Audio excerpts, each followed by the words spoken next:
प्रेम से बोलिए करौली शंकर महादेव की जय। परम पूजनी बाबा जी की जय। परम पूजनी गुरु माता जी की जय। सच्चे दरबार की जय। नमः पार्वती पतये हर हर महादेव शंभो। भैया आपका नाम क्या है और आप कहाँ से हैं? मेरा नाम हजारी प्रसाद गोंड है। मैं आजमगढ़ से हूँ। आजमगढ़ से आप इतनी दूर यहाँ पर क्या करने आए हैं? पग यात्रा करने। पद यात्रा आप कहाँ से कर रहे हैं और कहाँ तक जाने वाले हैं? काशी से करौली शंकर महादेव। करौली शंकर महादेव ये कहाँ पर है? कानपुर में। कानपुर। मतलब आपकी यात्रा लगभग 330 किलोमीटर। जी। अच्छा, तो आप अभी 120 किलोमीटर चल कर आ चुके हैं, तो आपके पैरों में कोई कष्ट समझ में आ रहा है? कष्ट के बारे में मेरे पिताजी 11 साल पहले बाइक दिलाए थे। तब से मैं आधा किलोमीटर भी जाना रहता था तो बाइक से चलता था, और मैं बराबर बीमार होने की वजह से आधा किलोमीटर भी चलता था तो थक जाता था। आज इतनी बड़ी इतना मैं सफ़र कर दिया, कोई मतलब फ़र्क ही नहीं। मैं एकदम स्वस्थ लग रहा हूँ। आप करौली शंकर महादेव धाम से कब से जुड़े हैं? मैं पहले 23 में वीडियो देखा था तो मुझे लगा कि बकवास है। फिर 24 में जब देखने के बाद जो मेरे गुरुजी हैं उनका बर्थडे था, संतोष गुरुजी का, तब मैं गया था पहली बार। तो जब गया उसके बाद मैं जो बार बार बीमार होता था, तब से मैं बीमार पड़ना बंद हो गया मेरा। अभी थोड़ा बहुत परेशानी है, लेकिन तब से मैं बार बार बीमार होता था। मेरी बच्ची भी बीमार होती थी, 3 साल की है, वो भी बीमार होना बहुत कम हो गई। लेकिन जब आना था तब बच्ची बीमार हुई तो मुझे लगा हो सकता कोई रुकावट है, लेकिन उसको छोड़ के आया हूँ।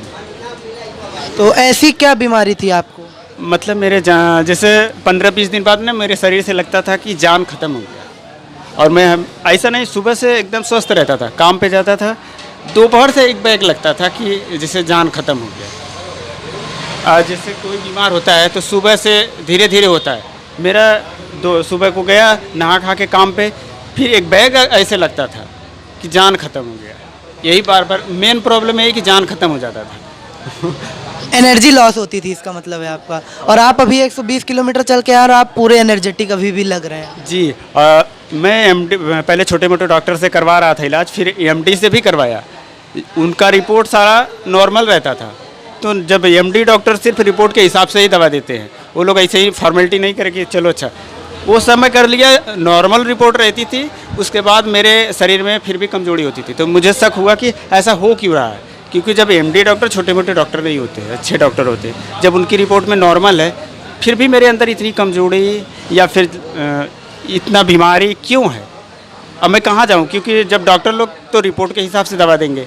तो मुझे शक हुआ कि कुछ तो ऐसा है, मुझे ये सब करवाना चाहिए। तो ओझा सोखा बहुत हुआ, कोई फ़र्क नहीं हुआ। लेकिन जब से बाबा जी के पास गया तब से तो बीमारी बहुत कम हो गई, और एकदम 100% स्वस्थ होने के लिए ये पग यात्रा कर रहा हूँ। तो भैया मेरा सवाल ये है आपसे कि आपने दरबार की कोई प्रक्रिया की है कि सिर्फ दर्शन मात्र से आप स्वस्थ हुए? सिर्फ दर्शन मात्र से। प्रक्रिया तो अब शुरू किए हैं, अब तो 100%, मतलब क्या 100% स्वस्थ भी होना है।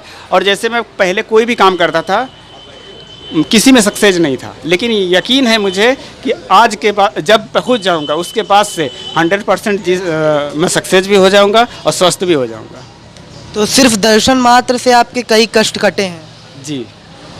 तो आप कितने तारीख को यात्रा अपनी चालू की है? 1 मार्च को। 1 मार्च को। और लगभग ये कितने दिन की यात्रा है आपकी? अभी तो चौथा दिन है, 10-11 दिन का। अभी 8 दिन आपको और लगेंगे, इसका मतलब है 8 मतलब 12 तारीख को आप पहुंच जाएंगे। हाँ, 12 तारीख को पहुँच जाएंगे। तो वहां जाने के बाद ऐसी मतलब क्या प्रक्रिया करेंगे जिससे लोग, यहाँ पर देख रहा हूँ मैं लगभग 100-200 लोगों की भीड़ है, ऐसी क्या प्रक्रिया होगी वहाँ जो सब स्वस्थ हो जाएंगे? वहाँ जाके सरसैया घाट पे स्नान करेंगे। उसके बाद अब तो बाबा जी ने इतना ज़्यादा छूट दे दिया है कि बस जाओ, माथा टेको, स्वस्थ हो जाओ, और स्वस्थ हो जाएंगे। फिर उसके बाद गुरुदेव से मिल के बाकी जो बोलेंगे वो करेंगे। बहुत ही अच्छा लगा आपसे बात करके। आपकी यात्रा मंगलमय हो। हरि हर।